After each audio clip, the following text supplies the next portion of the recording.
আমিরাতের লোকে টি-20 ম্যাচ খেলার কথা ছিল দুইটা। প্রথম ম্যাচটা জিতে গেছি, বুকে হাত দিয়ে বলেন তো এই ম্যাচটা কি আসলে আমরা ভালোভাবে জিতছি? খুব বেশি ডোমিনেট কি আমরা তাদেরকে করতে পারছি? আমার কাছে মনে হয়েছে যে ওই ম্যাচটা ক্লোজ কল ছিল, আমরা ভাগ্য গুণে জিতে গেছি। দ্বিতীয় ম্যাচ এবং তৃতীয় ম্যাচ আমরা কি খুব লজ্জাজনকভাবে হারছি, এবং এই যে দুইটা ম্যাচ খেলার পরে একটা ম্যাচ আবার বাড়াই দিছি, মানে বিষয়টা অনেকটা স্বেচ্ছায় মারা খাওয়ার মতো।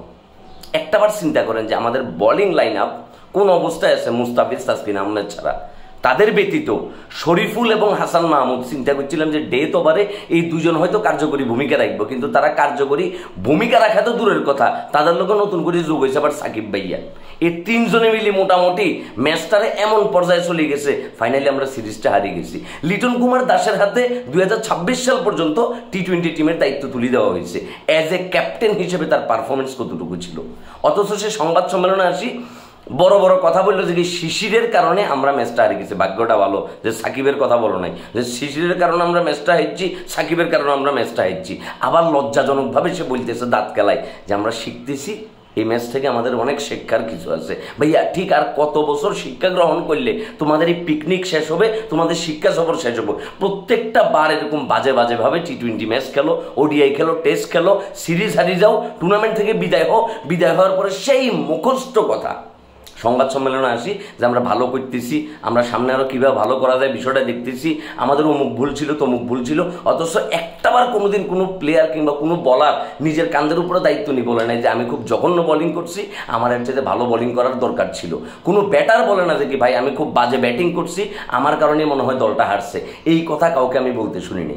সবাই খালি কি অন্যের উপর কেমনে দোষটা চাপাই দিব এই চিন্তায় তারা ব্যস্ত। পাপন কাকা, আপনি যখন ছিলেন অ্যাটলিস্ট বাংলাদেশ ক্রিকেট তার স্বর্ণযুগ পার করছে। পঞ্চ পাণ্ডব হয়তো আমাদেরকে কোনো প্রকার ট্রফি এনে দিতে পারে না, কিন্তু পঞ্চ পাণ্ডবের সময় আমাদের ক্রিকেট কিন্তু একটা স্ট্যান্ডার্ড লেভেলে ছিল। 2019 সালের কথা মনে আছে, ওটা ছিল আমাদের স্বর্ণযুগ। তারপর থেকে আমাদের এই যে অধপতন শুরু হয়েছে, এইটার ভিতরে প্লেয়ারদের খোঁচাখুচি আছে, প্লেয়ারদের ইগুর দ্বন্দ্ব আছে, মিসম্যানেজমেন্ট আছে, প্লেয়ারদের সাথে ম্যানেজমেন্টের ঝামেলা, প্লেয়ারদের সাথে কোচের ঝামেলা, প্লেয়ারদের সাথে বোর্ডের ঝামেলা, প্লেয়ারদের লোকে আম্পায়ারদের ঝামেলা। এত ঝামেলা করতে করতে করতে করতে দিন শেষে আমরা সির্ফ ক্রিকেটটাই খেলি নেই। আজকে যে আরব আমিরাতের সাথে আমরা সিরিজ হারিয়ে গেছি, এটা শুধু একটাই বার্তা দেয় যে বাংলাদেশে ক্রিকেট দেউলিয়ার পথে, অলরেডি দেউলিয়া হয়ে গেছে। গতকালকে মাঠে ম্যাচ হারার পরে ফ্যানরা উল্টাপাল্টা কথাবার্তা বলতেছিল। শামীম হোসেন পাটোয়ারি, ভাত শামীম দৌড়াই গেছে আর একটা প্লেয়ারের মানে কুদি আসবেলা ডাকতেছে এখানে মারো। ভাইয়া ভাগ্যটা ভালো যে ওখানে আমি ছিলাম না, প্রবাসী ভাইয়ের জায়গায়, মানে খারাপ কিছু হয়ে যেত, হয়তো আমি জেলে চলে যেতাম।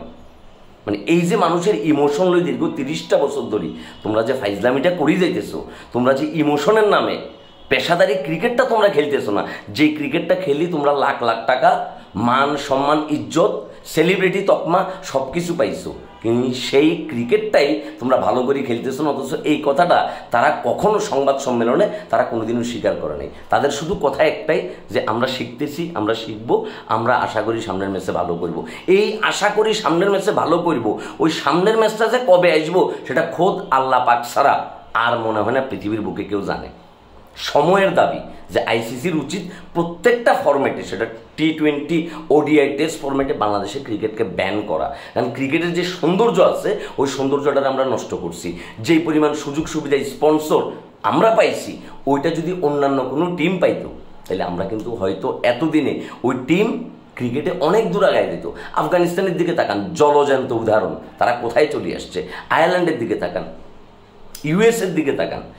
আর আরব আমিরাত তো ভাড়া করা প্লেয়ার আনছে, 7জন মনে করেন যে ইন্ডিয়ার, 7জন মনে করেন যে পাকিস্তানি। ওই প্লেয়ারগুলো আসি আমাদেরকে এমন বিন্দাই দিচ্ছে, এবং তারা যখন সেলিব্রেশন করতেছিল তারা এখানে নাগিন দিয়ে রেখেছে। ওইটা আবার দেখলাম যে আফগানিস্তানের ক্রিকেট পেজে তারা আবার এটা পোস্ট করে তারা প্রচুর পরিমাণে ট্রোল করতেছে। আমাদের ক্রিকেট ধ্বংস হয়ে গেছে ভাই। এই ফ্যানগুলো এতটাই চুতিয়া, এই প্লেয়ারগুলো এতটাই চুতিয়া, এতটাই নিমখারাম যে বাংলাদেশে ক্রিকেট ফ্যানদের মিনিমাম ইজ্জতটুকু তারা কখনো করতে পারে নাই।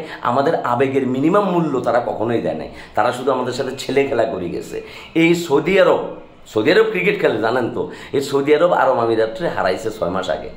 আর সে আরব আমিরাত এই প্রথম টেস্ট স্বীকৃত মর্যাদা পাওয়া কোনো কান্ট্রিরে এমনি করে সিরিজ হারাই দিয়েছে। এর চাইতে লজ্জা আর কি হইতে পারে? কিন্তু এই লজ্জার দায় আমরা কখনোই স্বীকার করবো না। দেখবেন আমরা আবার আসি বড় বড় কথা বলবো।